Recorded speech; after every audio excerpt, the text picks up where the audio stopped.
Good evening everybody and welcome to the vlog for Thursday, October 5th, 2017. Hope you're all having a great day. So in today's video, I'd just like to give you a quick little update on my game and talk a little bit about hashtag blocktober. And so without further ado, let's jump right on in. So on Tuesday, I don't think I really gave you all an update on my game, but basically I was just kind of finishing off a few little features that I've been working on, just so they're in the game and fully functional and should be ready for my next playtest. And so that was going pretty well. And today I actually did some more design work and kind of worked more on the business side of things for my company. So on the design side, I was kind of fully fleshing out some of the enemy types that I'm gonna have. And so with the enemy design, I was really trying to map out exactly how I wanted their behavior to feel, and if these enemies kind of had some sort of motive that fit into the overall story, just to make them feel a little bit more like a part of the world. So just kind of starting to figure out a couple of the enemy types, and I will definitely be implementing those into the game soon, so watch out for that. And on the business side of things, some really exciting things happened today, although I have nothing to announce at this time, but again, stay tuned for that. Anyways, let's get into the topic of today's video, which is hashtag blocktober. So it all started out with this tweet from Naughty Dog level designer Michael Barclay. So he tweeted out this image and said,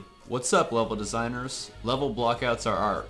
Hashtag blocktober should be a thing." Now, if you've never heard of level blockouts or the term blocking out a level, it's essentially using very simple geometry to block out sections of a level where more detailed models will be placed in the future. And these simple bits of level geometry are typically like gray rectangular blocks that are used to build out bigger worlds. And they're basically used to get the proportions of everything right and to test out the gameplay feel. And this is a very essential step in level design, because it lets your modelers know what exactly they need to make and how big they need to make all these different objects. And also, when you have a level blocked out, you can test the gameplay feel. In levels, you can test things like enemy spawn points, line of sight, power-up locations, anything else that you need to test to be balanced in your game can theoretically be tested when you just have a simple blocked out level. Now, a lot of times when we get glimpses at the pre-production of video games, we'll see things like concept art or early character models,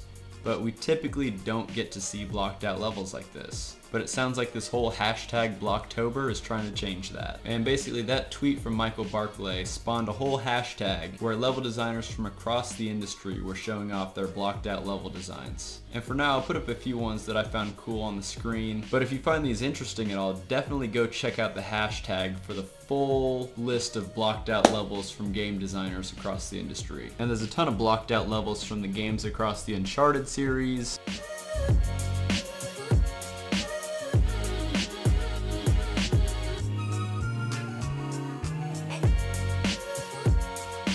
some of the Titanfall games,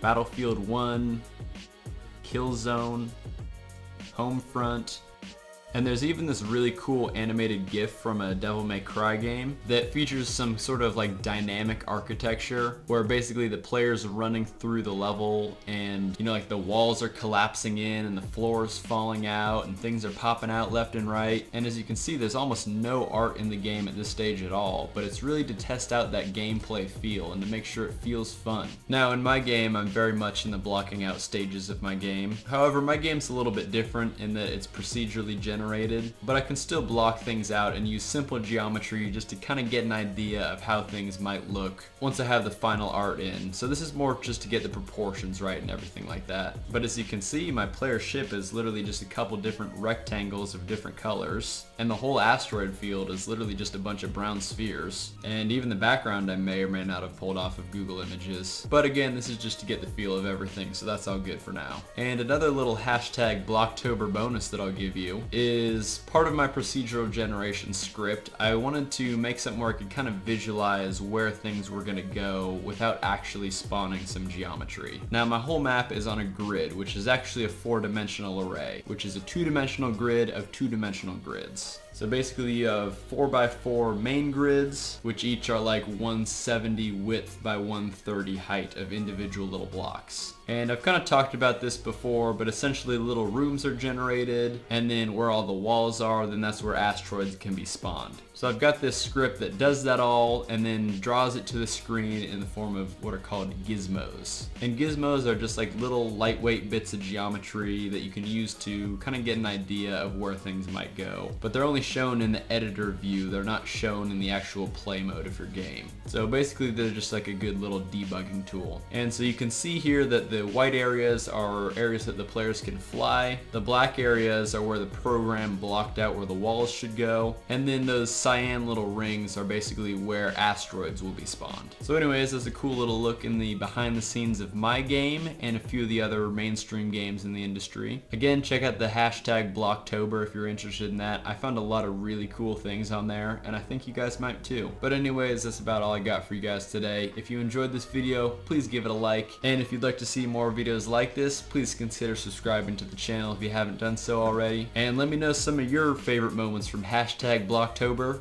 in the comment section below. Anyways, I hope you all have a great rest of your day. Block, block, block!